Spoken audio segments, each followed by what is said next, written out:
Hello everyone, welcome back to the channel. बच्चों लोग आपकी काजल मैम स्वागत करती है आप सभी का आपके अपने इस चैनल के ऊपर। बच्चों आज की बिजनेस स्टडीज की क्लास के अंदर हम लोग कंटिन्यू करने वाले हैं अपना चैप्टर नंबर 6 स्टाफिंग, जिसके बारे में लास्ट क्लास में हमने जस्ट एक इंट्रोडक्शन लिया कि स्टाफिंग क्या है, स्टाफिंग की इंपॉर्टेंस क्या है, और ये स्टाफिंग जिसके बारे में हम आज पढ़ रहे हैं इसका इवोल्यूशन कहां से हुआ और आज हम किस फॉर्म में स्टाफिंग को पढ़ रहे हैं। लास्ट क्लास थी टोटली इंट्रोडक्शन बेस्ड, बट आज हम पढ़ने वाले हैं एक बहुत इंपॉर्टेंट टॉपिक स्टाफिंग का, which is known as staffing process. तो चलिए फटाफट से अपना रजिस्टर पेन और बुक ले आइए और फिर हम स्टार्ट करते हैं आज की class. Total number of steps जो है हमारे पास स्टाफिंग प्रोसेस के अंदर वो कितने हैं? 8। यानी जब भी कोई ऑर्गेनाइजेशन अपने यहाँ पर स्टाफ रखने के लिए एक पहला कदम बढ़ाती है तो उसको सबसे पहले तो यही जानना होता है कि उसको कितने लोगों की रिक्वायरमेंट है। तो यहाँ पर पहले स्टेप के अंदर वो यही जानने की कोशिश करती है कि हमारे यहाँ पर मैन पावर की रिक्वायरमेंट कितनी है। सेकेंड स्टेप में जब रिक्वायरमेंट पता चल जाती है तो उसके बाद लोगों को अपने यहाँ पर इन्वाइट किया जाता है। सिर्फ रिक्वायरमेंट जानने के बाद ऐसा नहीं होता कि आपको आपका एम्प्लॉय मिल ही गया, पहले तो आपको लोगों को बताना पड़ेगा ना कि आपके यहाँ पे कुछ जॉब पोजीशंस वेकेंट हैं। फिर लोगों को जब आप बताओगे तब वो आपके यहाँ पर अप्लाई करना शुरू करेंगे। और ऐसा भी हो सकता है कि आपको अपने ऑर्गेनाइजेशन के अंदर से ही कोई एम्प्लॉय मिल जाए। तो रिक्रूटमेंट की प्रोसेस के अंदर हम लोगों को इन्वाइट करते हैं। उसके बाद होता है सिलेक्शन। जब यहाँ पे आपने लोगों को इन्वाइट कर लिया तो उसके बाद आप क्या करेंगे? आप उनका करेंगे सिलेक्शन। सिलेक्शन करने के बाद प्लेसमेंट एंड ओरिएंटेशन, यानी कि जिस जगह के लिए आपने उनको चुना है आप उनको वो जगह भी दे देंगे और उस जगह से रिलेटेड जो रूल्स रेगुलेशन है वो सारी चीजें भी आप उनको समझा देंगे। उसके बाद अगर ट्रेनिंग की जरूरत है तो ट्रेनिंग दी जाएगी। डेवलपमेंट के थ्रू उनका ओवरऑल पर्सनालिटी डेवलपमेंट किया जाएगा। और इतना सब कुछ करने के बाद अब उन्होंने काम करना शुरू किया है तो उनकी परफॉर्मेंस का होगा अप्रेजल। Appraisal means evaluation. उसके बाद उनकी परफॉर्मेंस की बेसिस पर हम ये देखेंगे कि इनके साथ क्या करना है, मार दिया जाए या छोड़ दिया जाए, यानी कि हमें करना है इनका प्रमोशन या जरूरत है ट्रांसफर डिमोशन की। तो वो सारी चीजें भी हम यहीं पे डिसाइड करते हैं। उसके बाद काम ही काम करा रहे हो, उसको पैसा भी तो दोगे। तो यहाँ आप डिसाइड करते हो कि आप किस तरीके से अपने यहाँ काम करने वाले एम्प्लॉय को आप पे करते हैं। तो कॉम्पेंसेशन भी आप लोग स्टाफिंग प्रोसेस के अंदर ही डिसाइड करोगे। तो टोटल नंबर ऑफ ये 8 स्टेप्स है हमारे पास। Number 1 is estimating man power requirement, then recruitment, selection, placement and orientation, training and development, performance appraisal, promotion and career planning, and then last में हमारे पास आता है कॉम्पेंसेशन। ठीक है बच्चे, और क्योंकि प्रोसेस है तो आपको स्टेप बाय स्टेप ही इसको पढ़ना होगा। बच्चे अब हम स्टार्ट करने जा रहे हैं अपने पहले स्टेप से, जिसका नाम है एस्टिमेटिंग मैन पावर रिक्वायरमेंट। मतलब कि ये जानना कि आपको अपने यहाँ पर कितने लोगों की जरूरत है। तो क्या बस इसी से हमारा काम पूरा हो जाता होगा ये जान लेने से? बच्चे बेसिकली हम यहाँ पर डिसाइड करने जा रहे हैं about our future man power requirement, कि इन फ्यूचर हमें कितनी मैन पावर की जरूरत पड़ने वाली है। और ये जानने के लिए हमें यहाँ पर 2 तरीके की एनालिसिस करनी होती है। और ये एनालिसिस बच्चे बहुत इंपॉर्टेंट है आप लोगों के लिए समझनी। क्यों? क्योंकि इसका एक सेपरेट क्वेश्चन भी आ जाता है। आपकी ये जो पूरी प्रोसेस है ये केस स्टडी के लिए इंपॉर्टेंट है। वो ऐसा करते हैं कि आपको एक क्वेश्चन देंगे, उसके अंदर उन्होंने पूरा प्रोसेस एक्सप्लेन किया होगा केस स्टडी की फॉर्म में। 2 स्टेप्स वो आपको खुद बता देंगे कि ये 2 स्टेप्स फॉलो किए गए हैं, रिमेनिंग कौन से हैं वो आपको एक्सप्लेन करने होंगे। तो यहाँ पर आपको हर एक चीज डिटेल में पता होनी चाहिए।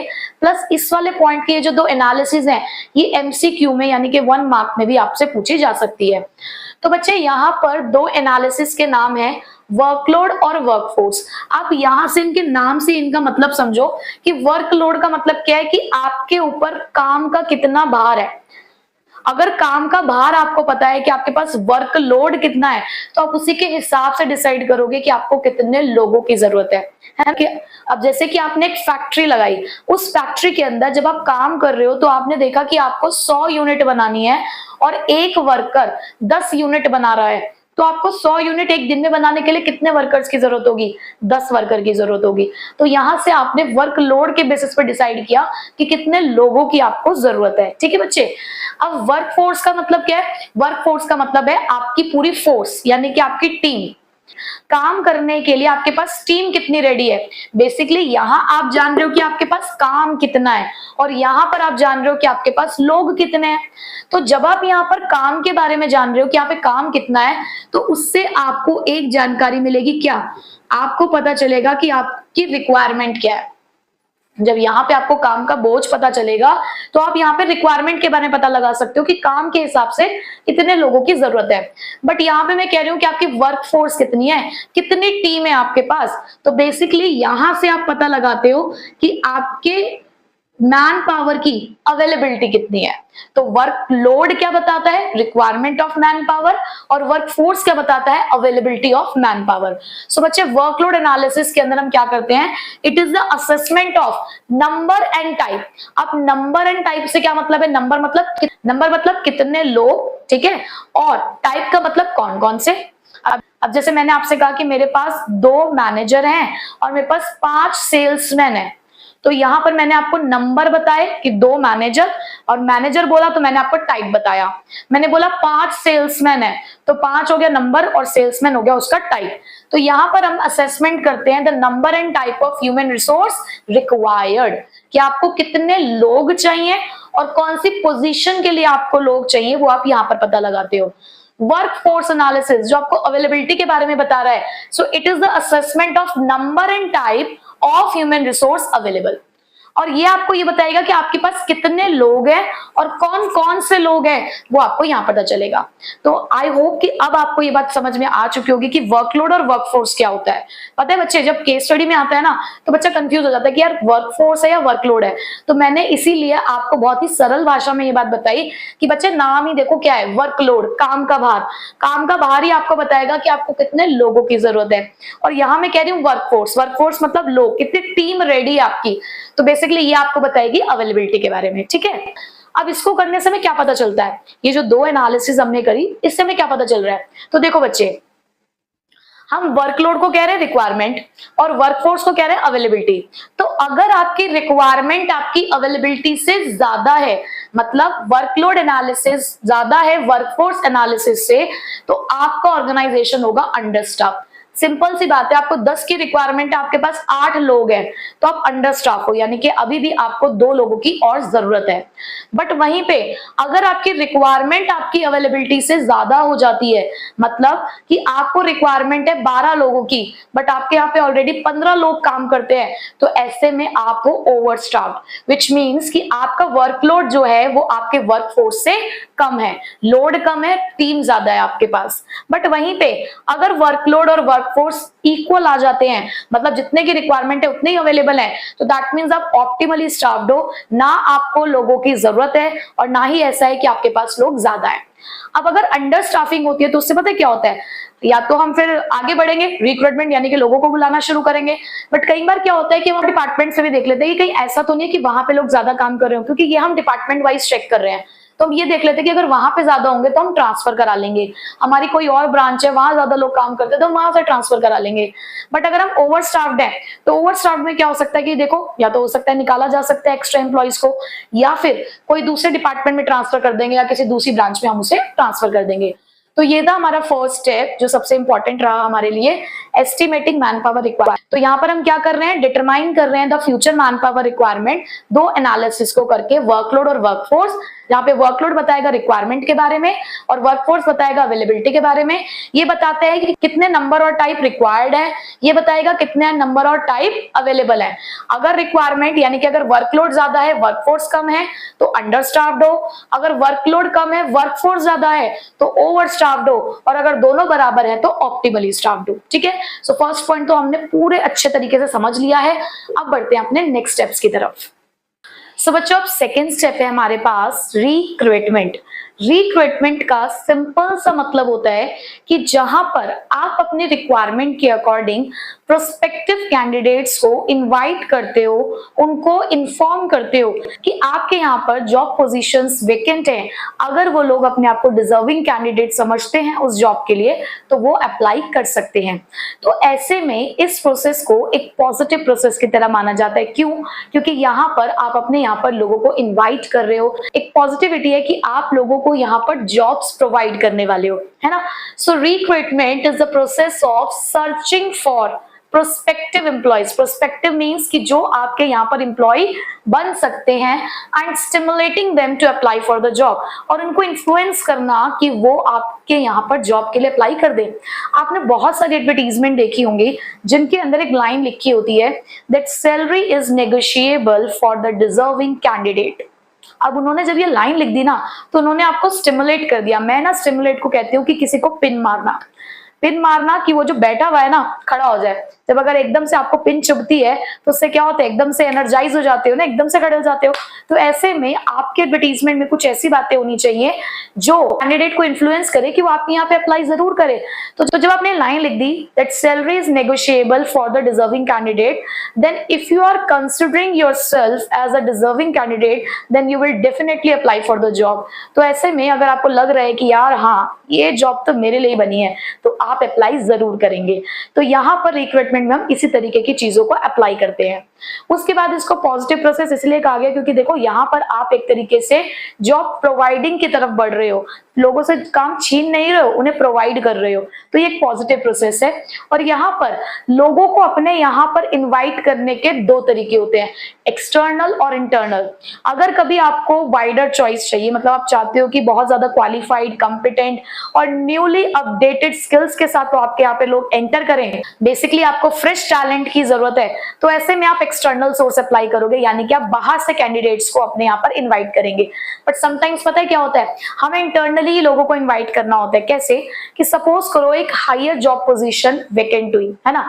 अब जैसे कि मैं एक स्कूल में एक पीजीटी हूँ, यानी कि मैं 11th-12th क्लास को वहां पर पढ़ाती हूँ। अब मैंने अपने यहाँ पर देखा कि यार हमारे जो सर जी हैं, जो वाइस प्रिंसिपल सर जी हैं, वो जल्द ही उनकी रिटायरमेंट होने वाली है।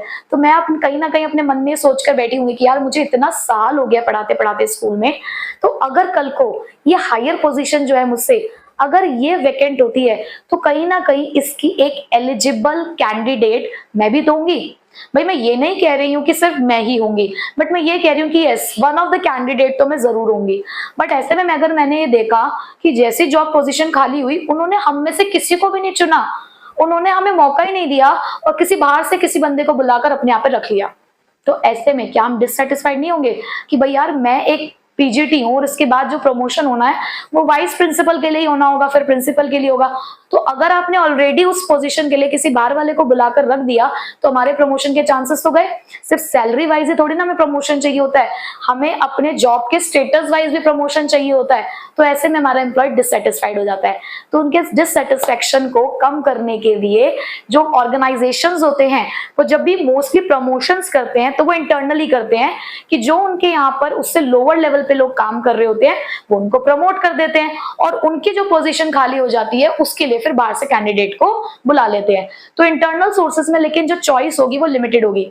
अब अगर उन्होंने वाइस प्रिंसिपल की पोस्ट के लिए बाहर से अगर लोगों को इनवाइट किया होगा तो उनके पास बहुत सारी एप्लीकेशंस आई होंगी, बट वहीं पे अगर इंटरनली चूज कर रहे होंगे तो हम 2 से 3 लोग ही होंगे जिसमें से उन्हें चूज करना पड़ेगा।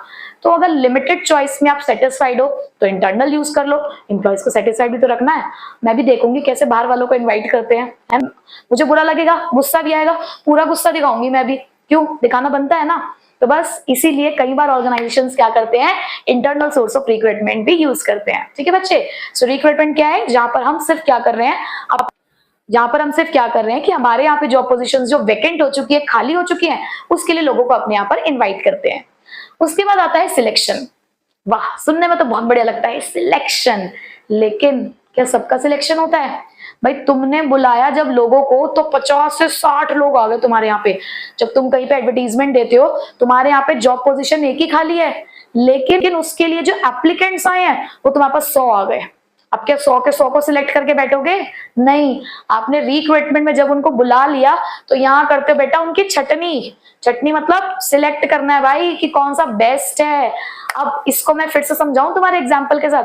तुम लोग शादी वादी से तो बहुत ही खुश रहते हो ना, तो जब तुम्हारी शादी की उम्र होगी ना बच्चे, तब तुम्हारी मम्मी करेंगे रिक्रूटमेंट, पंडित जी को बुलाएंगे घर पे और कहेंगे ये देखो ये हमारे सुयोग्य वर हैं या सुयोग्य कन्या हैं, जरा इनके लिए कोई ढूंढ दीजिए। तो यहाँ पर जब तुमने पंडित जी को बुला के कहा कि हाँ भाई ढूंढ दो, तो कई बार क्या होता है, घर वाले या तो बाहर से शादी.com वगैरह यहाँ से ढूंढना शुरू करते हैं, या फिर अपने जान पहचान में भी तो ढूंढ लेते हैं।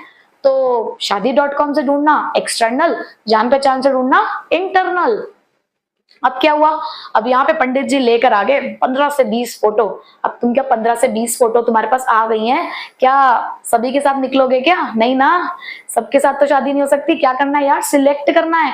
और जब तुम्हारे पास इतनी सारी चॉइसेस होंगी ना, तो तुम्हें बड़ा कंफ्यूजन भी होगा, और तुम्हें लेकिन एक चांस मिलेगा कि to choose best out of available, कि यहाँ पर तुम्हें जो भी बेस्ट होगा तुम वो सिलेक्ट कर सकते हो, है ना। तो बिल्कुल एम्प्लॉइज के साथ भी हम ऐसे ही करते हैं। यहाँ पर हमारे पास बहुत सारी चॉइसेस आई, अब उन चॉइस में से जो हमारे लिए बेस्ट होगा हम उसे चूज करेंगे। लेकिन बच्चे एक बात बताओ, तुम्हें एक ही कैंडिडेट की जरूरत थी और तुम्हारे पास एप्लीकेशन आई थी 100 कैंडिडेट्स की, तो तुमने 99 कैंडिडेट्स को रिजेक्शन की लिस्ट में डाल दिया। और रिजेक्शन कहीं ना कहीं एक नेगेटिव वर्ड है, जहां पर इनविटेशन एक पॉजिटिव वर्ड है, वहीं पे जो रिजेक्शन होता है ना, ये एक नेगेटिव वर्ड है। तो इसीलिए सिलेक्शन को कहीं ना कहीं एक नेगेटिव प्रोसेस कहा जाता है, क्योंकि ये दे रही है किसी को खुशी तो किसी को गम। ठीक है, so what is selection? It is the process of choosing from the pool of the prospective job candidates, कि हमारे पास बहुत सारे चॉइसेस हैं, उसमें से हम यहाँ पर कैंडिडेट्स को चूज कर रहे हैं अपने दो ऑब्जेक्टिव्स को साथ में लेकर, कि एक तो हमें चूज करना है बेस्ट आउट ऑफ अवेलेबल, मतलब हमें इस बात का सेटिस्फैक्शन होना चाहिए कि यार हमने जो सिलेक्ट किया है ना वो बेस्ट को ही सिलेक्ट किया है। At the same time it should enhance the self esteem and Prestige of the candidate selected, मतलब जिस कैंडिडेट का सिलेक्शन हुआ है उसकी सेल्फ एस्टीम भी बनी रहे, उसकी प्रेस्टीज भी बनी रहे। अब कई बार पता है क्या होता है, ऑर्गेनाइजेशन के अंदर मैनेजर की जॉब के लिए रिक्रूटमेंट की प्रोसेस को फॉलो किया, आपके पास कैंडिडेट्स आ गए। अब एक मैनेजर की जॉब के लिए कहीं ना कहीं एक बंदा ना माइंड में ये सोचकर चलता है कि यार एटलीस्ट 40,000 45,000 इतने तो मिलेंगे। बट वहां पे आपने जब उसका सिलेक्शन किया, सिलेक्शन करने के बाद आपने उसको कहा कि sir just because you are a fresher, तो हम आपको देंगे यहाँ पर ओनली 20,000 रुपीज। अब यार वो बंदा MBA करके इतना पैसा खर्च करके आपके यहाँ पर एक मैनेजर की जॉब के लिए अप्लाई करने आया है, आप उसे कम से कम 30 से 35 तो ऑफर करते, चलो उसने 40 सोचा था, आप 30 से 35 तो ऑफर करते, आपने जस्ट उसको 20,000 ऑफर किया। तो कहीं ना कहीं ये उसकी सेल्फ एस्टीम को हर्ट करेगा कि वो सिलेक्ट हुआ है लेकिन उसकी प्रेस्टीज मेंटेन नहीं हुई। आपने उसका क्या किया, आपने उसका सम्मान नहीं किया। तो जब आप किसी को सिलेक्ट करते हैं ना, तो भैया आपको उसकी सेल्फ एस्टीम और प्रेस्टीज को भी मेंटेन रखना है। तो ये दो ऑब्जेक्टिव के साथ हम अपने सिलेक्शन प्रोसेस को फॉलो करते हैं। सिलेक्शन प्रोसेस क्या है? To choose the best out of available, but somehow it is a negative process, और यहाँ पर हम इसको फॉलो करते हैं विद आवर टू ऑब्जेक्टिव्स, क्या? Choosing the best out of available और to maintain the self esteem और prestige of the selected candidate. Okay बच्चे, चलो जी, अब यहाँ पे आपने कर दिया है सिलेक्शन। अब आपको क्या करना है, उसको प्लेसमेंट मतलब लो भैया आ जाओ और अपनी कुर्सी संभाल लो। सो प्लेसमेंट का मतलब होता है कि जिस चीज के लिए, तो प्लेसमेंट का मतलब होता है कि जिस पोजीशन के लिए, जिस पोस्ट के लिए आपने अपने एम्प्लॉय को चुना है, सिलेक्ट किया है, उसको वो जॉब पोजीशन सौंप देना इस प्लेसमेंट। फॉर एग्जाम्पल, अब वही 3 बेटे थे, तीनों बेटों की शादी करी, उसके बाद सबसे बड़ी बहू को बुलाया और बोला क्योंकि तुम हो जेठानी इन सब की, तो ये लो, ये चाबी अब से तुम्हारे हाथ में जाती है। यानी कि आपने उनको सौंप दी वो जगह जिस जगह के लिए तुमने उनको चुना था। उसके बाद होता है जी ओरिएंटेशन। नई बहू घर में आएगी, मिलवाओगे नहीं क्या सभी परिवार वालों से, बताओगे नहीं क्या, सासू माँ बता देंगे सारे घर के रूल्स रेगुलेशंस कि यहाँ पे ऐसे काम होता है, वैसे काम होता है, तुम्हें ये काम मुझसे पूछ के करना होगा, सब कुछ बता देगी हमारी सासू माँ। तो बस इसी तरीके से एम्प्लॉय के साथ भी हम करते हैं, बिल्कुल बहू वाला व्यवहार। हम सबसे पहले तो क्या कहते हैं, हमने उसको जिस पोस्ट के लिए चुना है वो पोस्ट उसको दे देते हैं। फिर उसके बाद उसको क्या करते हैं, हम अपने सिलेक्टेड कैंडिडेट को इंट्रोड्यूस कराते हैं, फेमिलराइज कराते हैं विद द होल ऑर्गेनाइजेशन। हम उसको ये भी बताते हैं कि देखो ये सारे हमारे अदर एम्प्लॉयज हैं, इनमें से तुम्हारे कुलीग्स कौन से हैं जो तुम्हारे साथ काम करेंगे, तुम्हारे सुपीरियर कौन से हैं यानी कि जिनसे तुम ऑर्डर लोगे, इंस्ट्रक्शंस लोगे, या जिसके लिए तुम अकाउंटेबल हो। एट द सेम टाइम हम आपको बता रहे हैं कि आपके सबऑर्डिनेट कौन है, यानी कि आप किसको ऑर्डर दे सकते हो, आपको कौन अकाउंटेबल है, हमने ये भी उनको बता दिया। प्लस कंपनी के रूल्स रेगुलेशंस, ये सारी बात हमने उसको समझा दी। कहाँ? ओरिएंटेशन में। सो प्लेसमेंट में क्या होता है? It refers to the employees occupying the position और post for which the person has been selected, मतलब कि उसको उसकी जगह दे देना जिसके लिए हमने उसको सिलेक्ट किया है।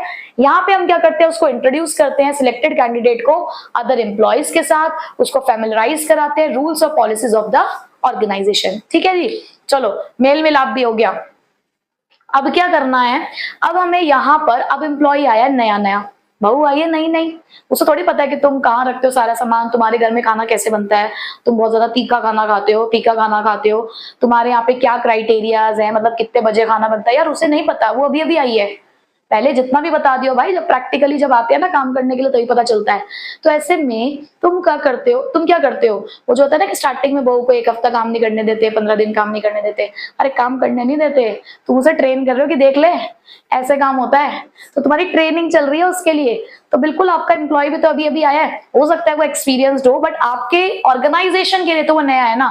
तो वहां पर आप उसे उसकी जॉब के रिगार्डिंग कुछ ट्रेनिंग देते हो। देखो वो ट्रेनिंग 1 घंटे की भी हो सकती है, आधे घंटे की भी हो सकती है, 1 दिन की भी हो सकती है, 3 दिन की भी हो सकती है। तो ट्रेनिंग का टाइम पीरियड डिफर हो सकता है, बट हाँ हम उससे उसकी जॉब से रिलेटेड कुछ बातें जरूर सिखाते हैं, और जैसे ही वो सीख जाता है उसकी ट्रेनिंग भी खत्म हो जाती है। बट अगर मैं डेवलपमेंट की बात करूं, सो बच्चे डेवलपमेंट ना कभी नहीं रुकता।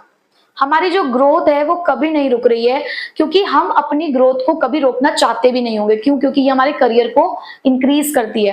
अगर मैं आज ये बोल दूं कि ठीक है, मैं तो क्या ठीक है, ये जो बच्चे ग्रेजुएशन लेवल के हैं, मास्टर्स लेवल के हैं, और जो बच्चे 11th-12th में पढ़ रहे हैं, उनको पढ़ाने के लिए मेरे पूरे स्किल्स हैं, बट क्या मैं सिर्फ पढ़ाई से रिलेटेड स्किल्स ही लेके बैठूं, एकेडमिक स्किल्स से लेके बैठूं? मुझे और भी तो बहुत सारे स्किल्स की जरूरत है। मेरे अंदर कम्युनिकेशन स्किल भी होना चाहिए, मेरे को कंप्यूटर्स वगैरह चलाना भी आना चाहिए, मुझे शेयर मार्केटिंग की नॉलेज भी होनी चाहिए, क्योंकि ये क्या है, मेरे करियर को इनहांस करेंगे, ये मुझे आगे मेरे करियर को आगे बढ़ाने में मदद करेंगे। सो बच्चे यहाँ पर जो डेवलपमेंट की बात हो रही है, तो डेवलपमेंट आपको लर्निंग अपॉर्चुनिटीज देती है टू ग्रो, कि आप और आगे बढ़ सकते हो। अभी जहां पर हो आप उससे और आगे बढ़ सकते हो अगर आप खुद के ऊपर वर्क करते हो। तो कभी भी खुद के ऊपर काम करना बंद नहीं करना चाहिए। आपने जो पढ़ाई कर ली, आपने सोचा कि ठीक है अब तो हमने सब कुछ सीख लिया, नहीं, एक चीज सीख ली है, कुछ और सीखो। क्यों? क्योंकि वो आपकी वैल्यू को इंक्रीज करेगा इन द सोसाइटी और इन योर करियर फील्ड। ठीक है, सो यहाँ पर इसीलिए डेवलपमेंट को बोला जाता है that it is career oriented, because it refers to the learning opportunities to help the employees to grow, ताकि वो ग्रो कर सके। और ये नेवर एंडिंग प्रोसेस है, इसका कोई ड्यूरेशन नहीं होता। बट वहीं पे अगर मैं ट्रेनिंग की बात करूं, so it is a process by which the aptitude skills का मतलब होता है कि किसी भी एम्प्लॉय का पोटेंशियल, कि वो कितनी जल्दी न्यू स्किल्स को सीख सकता है।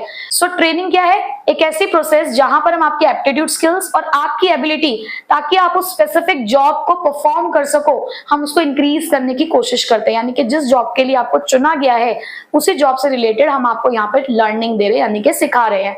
But it is only job oriented, ये सिर्फ आपकी जॉब से रिलेटेड होता है, और ये एक स्पेसिफिक टाइम पीरियड के लिए होता है, जहां पर डेवलपमेंट टाइम पीरियड के लिए नहीं होता। ठीक है बच्चे, सो ये हमने नेक्स्ट 4 स्टेप्स पढ़ लिए हैं। पहले हम ऑलरेडी पढ़ चुके थे, उसके बाद नेक्स्ट 4 हमने पढ़ लिए। अब चलते हैं नेक्स्ट 3 स्टेप्स की तरफ। सो बच्चों अब हमारे पास 6 स्टेप है परफॉर्मेंस अप्रेजल। भाई आपने अपनी रिक्वायरमेंट भी चेक कर ली, आपने उसके हिसाब से लोगों को इनवाइट भी किया, आपने सिलेक्शन भी कर लिया, फिर आपने उनको उनकी पोजीशन भी दे दी है, आपने उनको फैमिलराइज भी करा दिया ऑर्गेनाइजेशन से, रूल्स रेगुलेशन से, सब चीजों से।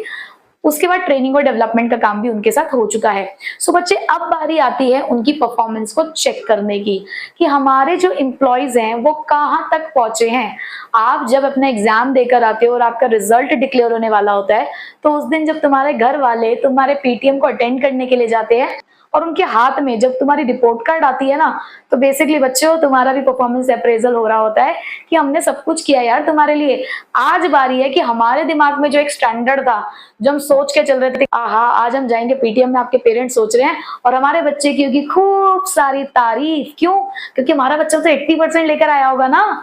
और वहां जब तुम जैसे जाते हो, रिपोर्ट कार्ड में लिखा होता है work hard in all subjects, बस करवा दी तुमने वहीं पे बेइज्जती उनकी, कि वो तो कितने खुशी खुशी गए थे ना, और उनके दिल के अरमा आंसुओं में बह गए वहां पे। तो कुछ शर्म कर लो यार, पढ़ लो यार, थोड़ा सा तो पढ़ लो, उनकी इज्जत के लिए पढ़ लो यार। ठीक है, कि वहां जब तुम्हारी परफॉर्मेंस अप्रेजल हो रही हो तो उन्हें दुख ना हो। ठीक है, चलो ऑर्गेनाइजेशन पे आ जाते हैं। अब वो बीच बीच में ना मुझे तुम्हें स्टिमुलेट पिन मारने की आदत है कि जागो ग्राहक जागो, कुछ पढ़ना शुरू कर दो, एग्जाम आने ही वाले हैं, है ना। सो परफॉर्मेंस अप्रेजल का मतलब क्या होता है बच्चे, कि यहाँ पर हम अपने एम्प्लॉइज की परफॉर्मेंस को कर रहे होते हैं evaluate, current as well as past performance को इवैल्यूएट किया जाता है। क्यों?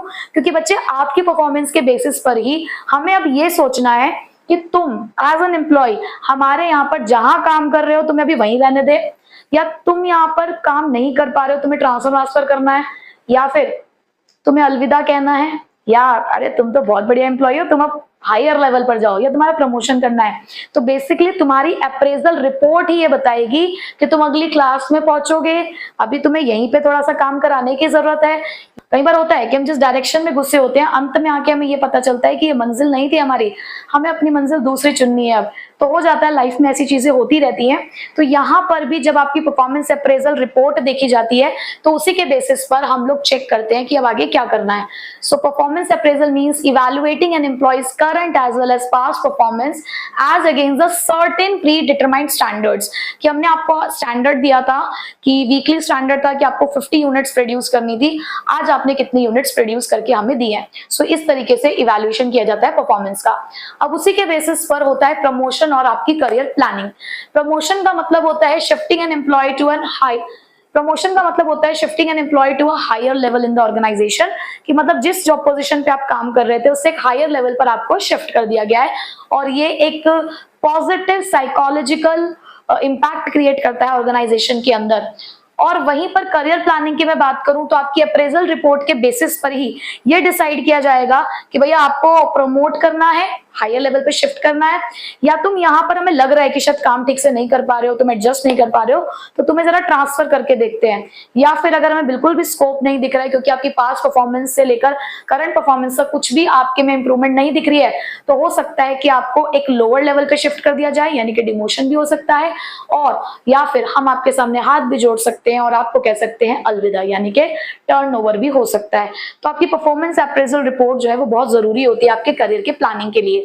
अब ऑर्गेनाइजेशन का तो देखो बच्चे काम ही यही है कि वो टाइम टू टाइम अपने एम्प्लॉइज को टाइम टू टाइम अपने एम्प्लॉइज को एनकरेज करे कि भैया अपने फुल पोटेंशियल से काम करो। अगर अच्छा काम करोगे तो प्रमोट भी हो सकते हैं, और बुरा काम करोगे तो भैया कुछ भी हो सकता है, अलविदा भी कहा जा सकता है और कहीं और भी शिफ्ट किया जा सकता है। तो इसीलिए यहाँ पर इस स्टेप को परफॉर्म किया जाता है। भाई तुम काम ही काम कराए जा रहे हो, पैसा तो दे दो, कॉम्पेंसेशन के बारे में भी तो कुछ बात करो। तो स्टाफिंग में तुमने इतना सब कुछ कर लिया है, तो यहाँ पर आप स्टाफिंग में ये भी डिसाइड करते हो कि एम्प्लॉय को उनकी सर्विस के बदले में तुम कैसे पैसे दोगे, किस तरीके से कौन सा फॉर्म यूज करोगे आप उनको पैसे देने का।